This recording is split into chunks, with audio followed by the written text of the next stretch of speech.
दोस्तों, आज मैं आपको मध्यकालीन भारत के अंतर्गत अरबों के आक्रमण पढ़ाऊंगा, जिसके अंतर्गत आपको पढ़ना है मोहम्मद बिन कासिम का आक्रमण। आखिर क्या कंडीशन ऐसी हुई जिसके कारण अरब लोगों को भारत पर आक्रमण करना पड़ा। आइए वह कारण देखते हैं जिसके कारण मोहम्मद बिन कासिम ने मध्यकालीन भारत पर आक्रमण किया था।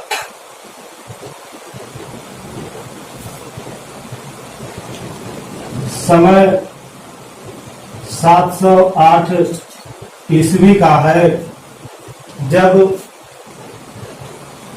अरब के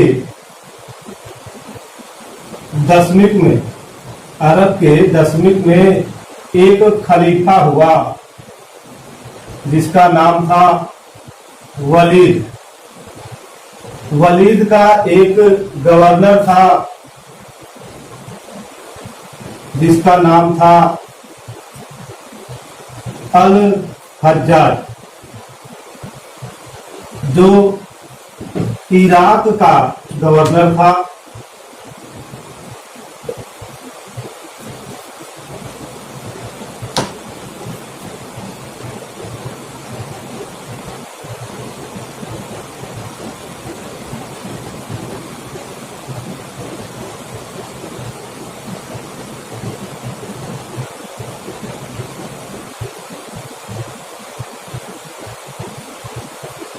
जैसा कि आप देख रहे हैं, ये भारत है और यह अरब क्षेत्र का हिस्सा है। अरब क्षेत्र में एक खलीफा थे वलीद, और यहीं पे इराक में इनका गवर्नर अल हज्जाज था।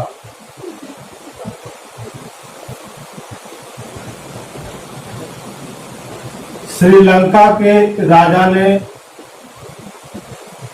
एक जहाज पर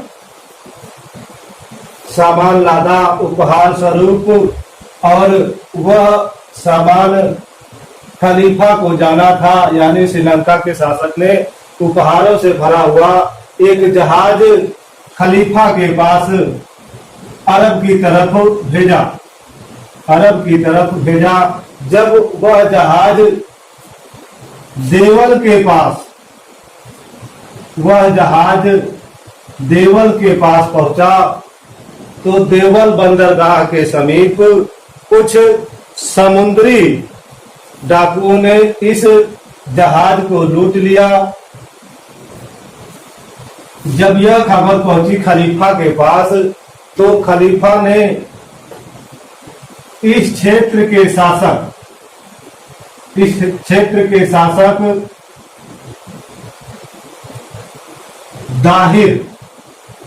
दाहिर से संपर्क किया और उससे कहा कि आप समुद्री डाकुओं को सजा दीजिए और हमारा उपहार हमको लौटाने की कृपा कीजिए। दाहिर ने खलीफा की बात नहीं मानी। जब खलीफा की बात नहीं मानी, तो खलीफा ने क्या कहा, अपने गवर्नर अल हज्जाज से उसने कहा कि तुम दाहिर के ऊपर आक्रमण करके उसको उसकी गुस्ताखी की सजा दे दो। अल हज्जाज ने कहा ठीक है, थोड़ा सा हम दाहिर के बारे में जानकारी ले लेंगे, फिर आगे की कहानी देखते हैं। क्या दाहिर सिंध क्षेत्र का शासक था, और यह किस वंश से था, तो इसका वंश याद रखिएगा, यह ब्राह्मण वंश से था।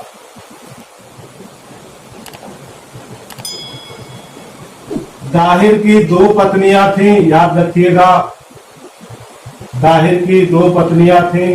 पहली का नाम रानी बाई और दूसरी का नाम रानी लाडो था। इस रानी से दाहिर को एक पुत्र जिसका नाम जय सिंह था, और 2 पुत्रियां, एक का नाम सूर्य देवी और दूसरी का नाम परमल देवी था। पूछा जाता है कि दाहिर किस क्षेत्र का शासक था? सिंध क्षेत्र का शासक था। किस वंश से था? तो वह ब्राह्मण वंश से था। अब देखते हैं, जब खलीफा वलीद ने अल हज्जाज से कहा कि दाहिर को सजा देनी है, तुम सिंध के ऊपर आक्रमण करो, तब अल हज्जाज क्या करता है? 711 ईस्वी में 711 ईस्वी में एक अभियान, जिसे प्रथम अभियान कहा जाता है, प्रथम अभियान अपने सेनापति उबैदुल्ला के नेतृत्व में सिंध भेजता है। लेकिन सिंध के शासक ने उबैदुल्ला को पराजित करके वापस कर दिया। तब अल हज्जाज दूसरा अभियान भेजता है, और किसके नेतृत्व में? बुदैल के नेतृत्व में।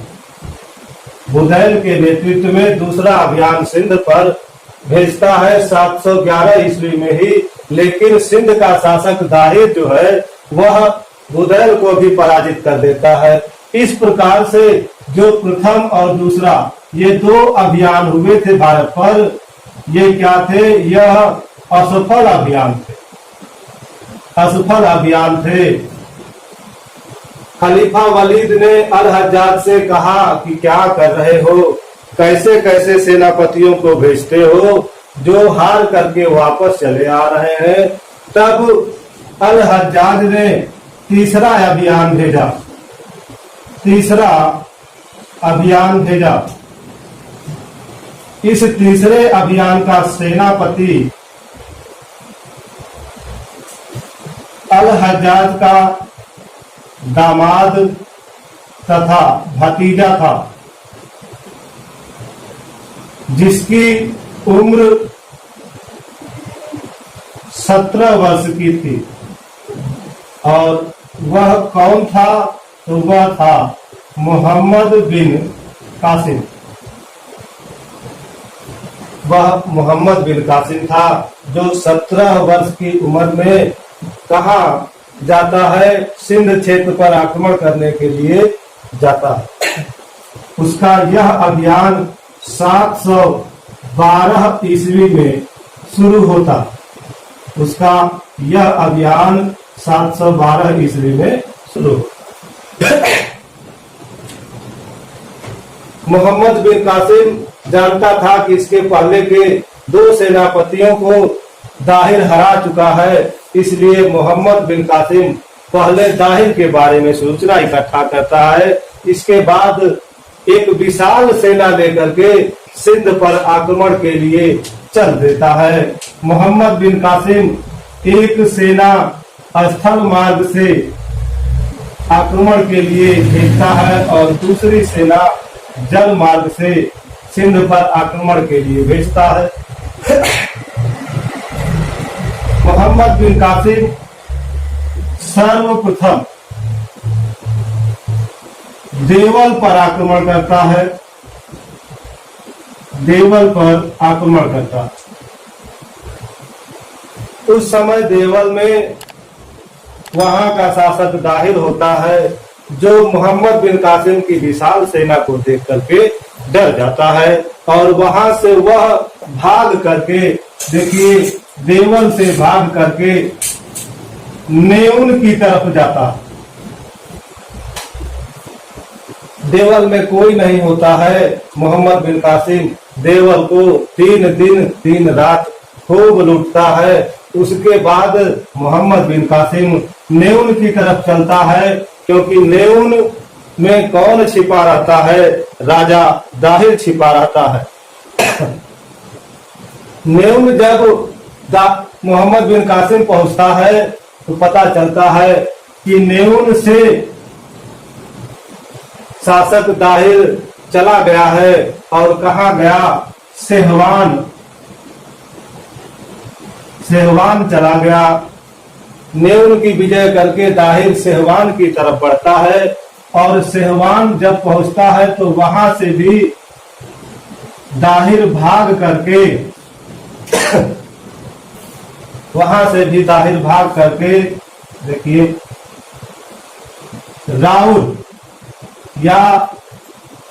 रावर पहुंचता है। रावर पहुंचने पर यह सोचता है दाहिर कि अब उसका पीछा मोहम्मद बिन कासिम नहीं करेगा, लेकिन उसका यह सोचना गलत हो जाता है, क्योंकि अब अगला आक्रमण मोहम्मद बिन कासिम रावर पर करता है। रावर नामक स्थान पर रावर का युद्ध होता है और इस युद्ध में दाहिर युद्ध लड़ता है, लेकिन वह अंत में मारा जाता है। इस युद्ध में दाहिर का लड़का जयसिंह भी उसके साथ रहता। जब दाहिर यह जान जाता है कि अब वह बचेगा नहीं, तो वह अपने लड़के जयसिंह को कहता है कि तुम इस युद्ध से भाग जाओ, नहीं तो तुमको भी अपने प्राणों से हाथ धोना होगा। जयसिंह अपने पिता को छोड़ करके और भाग करके कहाँ चला जाता है, ब्राह्मणावाद चला जाता है। ब्राह्मणावाद जाने से पहले जयसिंह रावर के किले में जाता है। रावर के किले में जाता है। इस किले में दाहिर की पहली पत्नी रानी बाई रहती है। दाहिर की पहली पत्नी रानी बाई रहती है। रानी बाई को किला सौंप करके जयसिंह भाग करके ब्राह्मणाबाद चला जाता है और मोहम्मद बिन कासिम राजा दाहिर की हत्या करके रावर के किले पर आक्रमण करता है। और उस किले की सुरक्षा कौन करती है? रानी बाई करती है। रानी बाई वीरता से युद्ध करती है। जब जान जाती है कि वह अब मोहम्मद बिन कासिम से जीत नहीं पाएगी, तो रानी बाई ने क्या किया कि रावण के किले की स्त्रियों को इकट्ठा किया और जौहर कर लिया। जौहर का मतलब अग्निकुंड में कूद करके जान दे दी। प्रश्न आएगा कि जयसिंह की वह कौन सी पत्नी थी जिसने जौहर व्रत का पालन किया था? तो वह पत्नी कौन? रानी बाई थी। अब जब मोहम्मद बिन कासिम रावण भी जीत लेता है तो वह बढ़ता है ब्राह्मणावाद की तरफ। और ब्राह्मणावाद में देखिए कौन कौन लोग हैं। ब्राह्मणावाद में एक तो जय सिंह है। जय सिंह की माँ यानी दाहिर की पत्नी रानी लाडो और दाहिर की दो पुत्रियां सूर्य देवी और परमल देवी इसी ब्राह्मणावाद में रहती है, जहां पर आक्रमण करता है मोहम्मद बिन कासिम। मोहम्मद बिन कासिम से जयसिंह युद्ध करता है, लेकिन जयसिंह पराजित हो जाता है। जब वह पराजित हो जाता है तो मोहम्मद बिन कासिम उसके सामने शर्त रखता है, या तो तुम आत्महत्या कर लो या मुस्लिम धर्म स्वीकार कर लो। आप जानते हैं कि मनुष्य को सबसे ज्यादा अपनी जान प्यारी होती है। तो जयसिंह ने भी दूसरी शर्त मानी और मुस्लिम धर्म अपना लिया। इस प्रकार इतिहास का यह प्रथम शासक बनता है जो मुस्लिम धर्म अपनाता है। वह भी जबरदस्ती अपनाता है, क्योंकि मोहम्मद बिन कासिम क्या कहता है, या तो मर जाओ या मुस्लिम धर्म अपना लो। जयसिंह मुस्लिम धर्म अपनाता है, लेकिन मोहम्मद बिन कासिम क्या करता है कि रानी लाडो और उसकी दोनों पुत्रियों को अपने साथ ले करके आगे बढ़ता है। आगे कहाँ बढ़ता है? अब आगे वह मुल्तान की तरफ बढ़ता है। और ध्यान दीजिएगा, मुल्तान की वह विजय करता है 713 ईस्वी में। मुल्तान विजय के बाद मोहम्मद बिन कासिम योजना बनाता है। क्या योजना बनाता है कि अब उसका आक्रमण उज्जैन पर होगा। योजना बना ही रहा होता है, लेकिन जैसा भाग्य में लिखा वैसा ही होगा। इधर की घटना की मोहम्मद बिन कासिम मुल्तान में बैठा हुआ योजना बना रहा है, लेकिन इधर कुछ और घटना घटती है। देखते हैं क्या। एक बात ध्यान दीजिएगा, मुल्तान को स्वर्ण नगरी कहा गया। स्वर्ण नगरी कहा गया। और किन लोगों ने कहा, तो अरब वासियों ने। क्वेश्चन आए कि अरब वासियों ने भारत के किस नगर को स्वर्ण नगरी की संज्ञा देती, तो वह कौन सा नगर होगा? मुल्तान होगा। देखिए, मुल्तान में जब मोहम्मद बिन कासिम रहता है तो वह क्या करता है कि दाहिर की दो पुत्रियों सूर्य देवी और परमल देवी को कहाँ भेज देता है? मुल्तान से भेजता है। किसके पास? खलीफा के पास भेज देता। जब यह दोनों पुत्रियां खलीफा के पास आती है तो क्या करती है? योजना बनाती है। कौन सा योजना? वे दोनों अपने में विचार करती है और कहती है, जैसे मोहम्मद बिन कासिम ने मेरे पिता की हत्या की, वैसे हम लोग भी मोहम्मद बिन कासिम से बदला लेंगे, उसे मृत्यु दंड दिलवाएंगे। इस योजना पर अमल करते हुए वह कहाँ पहुँचती है? अरब में, दशमिक में, और कहाँ? बगदाद के पास। अब थोड़ा सा चेंज होता है। खलीफा वलीद की मृत्यु हो जाती है और इसके स्थान पर एक नया खलीफा बनता है जिसका नाम रहता है सुलेमान। सूर्य देवी और परमल देवी खलीफा सुलेमान के पास जाती है। जब सुलेमान उन दोनों लड़कियों के पास जाता है तो दोनों लड़कियां उससे कहती हैं कि हम आपके लायक नहीं हैं। खलीफा पूछता है, ऐसी क्या बात है कि तुम हमारे लायक नहीं हो? तो दोनों लड़कियों ने कहा, आपका जो सेनापति है मोहम्मद बिन कासिम, उसने हम लोगों को गंदा कर दिया है और आपके लायक नहीं छोड़ा है। जब यह बात खलीफा सुलेमान सुनता है तो फरमान जारी करता है कि मोहम्मद बिन कासिम को मुल्तान से पकड़कर हमारे पास लाया जाए। और कैसे लाया जाए? कि बैल की खाल में लपेट करके उसको हमारे पास हाजिर किया जाए। आप जानते हैं, किसी व्यक्ति को बैल की खाल में लपेट दिया जाए और 10 दिनों तक लपेटे रखा जाए, क्या होगा? उसकी मृत्यु निश्चित है। वैसा ही किसके साथ हुआ? मोहम्मद बिन कासिम के साथ। मोहम्मद बिन कासिम योजना बना ही रहा था उज्जैन पे आक्रमण करने के लिए। तब तक खलीफा के सैनिक आते हैं और मुल्तान से मोहम्मद बिन कासिम को पकड़ करके बैल की खाल में लपेट करके और खलीफा सुलेमान के पास ले जाते हैं। वहां तक पहुंचते पहुंचते मोहम्मद बिन कासिम की मृत्यु हो जाती है। इस प्रकार से सूर्य देवी और परमल देवी का बदला पूरा हो जाता है। लेकिन जैसा करोगे वैसा भरोगे का नियम लागू हुआ। सूर्य देवी और परमल देवी आपस में बात कर रही थी कि चलो हमने ऐसा काम करके मोहम्मद बिन कासिम से बदला ले लिया। यह बात खलीफा की दासी सुन लेती है और खलीफा से जाकर के कहती है। खलीफा बड़ा क्रोधित होता है, सोचता है कि देखो हमसे इन दोनों लड़कियों ने कितना बड़ा गलत फैसला करवा दिया। हमारा जो सबसे अच्छा सेनापति था, हमारे हाथों उसका कत्ल करवा दिया। सुलेमान क्या करता है? इन दोनों लड़कियों को पकड़ करके उनकी दोनों चोटियां आपस में बंधवा करके और घोड़े की पूंछ से बंधवा करके तब तक घसीटता है जब तक यह अधमरी नहीं हो जाती। अधमरी हो जाने के बाद भी क्या करता है सुलेमान, उन्हें दीवार में ले जाकर के जिंदा चुनवा देता है। इस प्रकार हम देखते हैं कि भारत पर सबसे पहले सफल आक्रमण करने वाले सेनापति मोहम्मद बिन कासिम की मृत्यु किस प्रकार से होती है। चलिए थोड़ा सा हम मेन पॉइंट देख लेते हैं जो परीक्षा की दृष्टि से बहुत इम्पोर्टेंट है।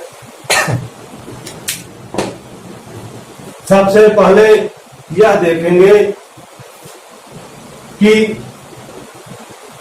708 ईस्वी में मुस्लिम धर्म का वह कौन खलीफा था जो भारत पर आक्रमण करने के लिए अल हज्जाज को आदेश देता है, तो उसका नाम था वलीद। अगर पूछे कि 708 ईस्वी में इराक का गवर्नर कौन था, अल हज्जाज था। इसके बाद अल हज्जाज ने ही 711 ईस्वी में भारत के सिंध क्षेत्र पर 2 अभियान भेजे थे। 711 ईस्वी में प्रथम अभियान किस सेनापति के नेतृत्व में भेजा था, तो उबैदुल्लाह के नेतृत्व में भेजा था। दूसरा अभियान किस सेनापति के नेतृत्व में, तो बुदैल के नेतृत्व में भेजा था। लेकिन अल हज्जाज द्वारा भेजे गए दोनों अभियान क्या हो जाते हैं, असफल हो जाते हैं। तीसरा अभियान 712 ईस्वी में किसके द्वारा किया जाता है, तो मोहम्मद बिन कासिम के द्वारा किया जाता है। याद रखिएगा, जब मोहम्मद बिन कासिम सिंध पर यानी भारत पर आक्रमण किया, उस समय उसकी उम्र कितनी थी, 17 वर्ष की थी। मोहम्मद बिन कासिम ने सर्वप्रथम किस क्षेत्र पर, अगर क्षेत्र का नाम पूछे तो क्या कहेंगे, सिंध पर आक्रमण किया। और किस स्थान पर, तो सर्वप्रथम उसने देवल स्थान पर आक्रमण किया था। जिस समय मोहम्मद बिन कासिम ने सिंध पर आक्रमण किया, ये सिंध पर आक्रमण किया, उस समय इस सिंध क्षेत्र का शासक कौन था, दाहिर था। पूछा जाता है दाहिर किस वंश का था, तो ब्राह्मण वंश का था। दाहिर कहाँ का शासक था, सिंध का शासक था। याद रखिएगा, दाहिर की वह कौन पत्नी जो जौहर व्रत का पालन की थी, तो वह पत्नी कौन है, रानी बाई थी। पूछा जाता है कि सूर्य देवी और परमल देवी किसकी पुत्रियां थी। याद रखिएगा, दाहिर की पुत्रियां थी। दाहिर की दूसरी पत्नी या रानी लाडो किसकी पत्नी थी, तो दाहिर की पत्नी थी। जय सिंह किसका बेटा था, दाहिर का बेटा था। जय सिंह कहाँ पराजित हुआ, ब्राह्मणवाद में। वह कौन शासक था, या वह ब्राह्मण शासक कौन था जिसने मुस्लिम धर्म स्वीकार किया था, तो वह कौन शासक था, जय सिंह था। याद रखिएगा, दाहिर के साथ मोहम्मद बिन कासिम का युद्ध किस स्थान पर होता है, तो रावर या राव नामक स्थान पर होता है।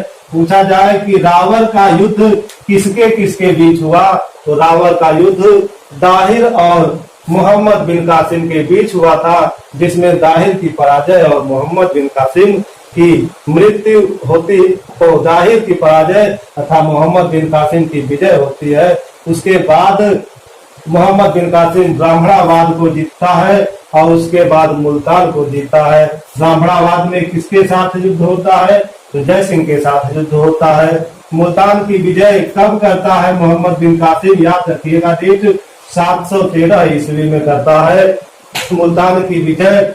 अरब वासियों ने किस नगर को स्वर्ण नगरी की संज्ञा दी थी, तो वह कौन सा नगर था, मुल्तान नगर था। थोड़ा सा हम अरबों का प्रभाव देख लेंगे कि अरबों का प्रभाव भारत पर क्या पड़ा। अरबों का प्रभाव, सबसे पहले एक बात और याद रखिएगा कि मोहम्मद बिन कासिम ने क्या किया था, भारत में सर्वप्रथम, मोहम्मद बिन कासिम ने भारत में सर्वप्रथम एक कर लगाया था जिसे क्या कहा गया, जजिया कर कहा गया। यानी भारत में सर्वप्रथम किसने जजिया कर लगाया था, तो इसका उत्तर क्या होगा, मोहम्मद बिन कासिम होगा। जजिया कर लगाने वाला प्रथम शासक मोहम्मद बिन कासिम। अरबों का प्रभाव हम देख लेते हैं। सबसे पहला प्रभाव यह कि अरब वासियों ने सिंध क्षेत्र में दिरहम नामक सिक्का चलाया था। ये बात याद रखिएगा। दूसरा प्रभाव, अरब लोगों से भारत वासियों ने क्या सीखा? तो भारतवासियों ने ऊंट पालना तथा खजूर की खेती करना सीखा था। भारतवासियों ने किससे सीखा था? अरबों से सीखा था। तीसरा, अरब के लोगों ने भारत से क्या सीखा? तो अरब के लोगों ने भारत से गणित के क्षेत्र में, खगोल विज्ञान के क्षेत्र में, दर्शन के क्षेत्र में तथा साहित्य के क्षेत्र में ढेर सारी जानकारियां सीखी थी या भारतवासियों से ग्रहण की थी। इस प्रकार अगर क्वेश्चन आ जाए कि भारत पर सबसे पहले, याद रखिएगा कि सबसे पहले किसने आक्रमण किया, और ऑप्शन आपका हो अरबों ने, तुर्कों ने, मुगलों ने या मंगोलों ने। तो सबसे पहले मध्यकालीन भारत पर आक्रमण किसने किया था? तो सबसे पहले मध्यकालीन भारत पर आक्रमण अरबों ने किया था। यह बात याद रखिएगा। भारत में, मध्यकालीन भारत में सबसे पहले वह मुस्लिम कौन थे जो अरब से आए थे, या भारत में आने वाले मुस्लिम किस देश से बिलोंग करते थे? याद रखिएगा। ऑप्शन अगर आ जाए कि तुर्की, एशिया, तुर्की आ जाए, अफगानिस्तान, श्रीलंका और अरब देश। तो भारत में सबसे पहले मुस्लिम किस देश से आए थे? अरब देश से आए थे। यह बात याद रखिएगा। तो दोस्तों, आपको मेरा यह वीडियो कैसा लगा? अगर आपको मेरा यह वीडियो या ये दी गई जानकारी अच्छी लगी हो तो कृपया इसे शेयर करें, लाइक करें और साथ ही साथ सब्सक्राइब भी करें। आप इस वीडियो पर अपना कमेंट दे सकते हैं। आपका कमेंट हमारे लिए मील का पत्थर साबित होगा, जिसके जरिए हम आपको अपनी अगली और वीडियो प्रोवाइड करते रहेंगे। वीडियो देखने के लिए आपका बहुत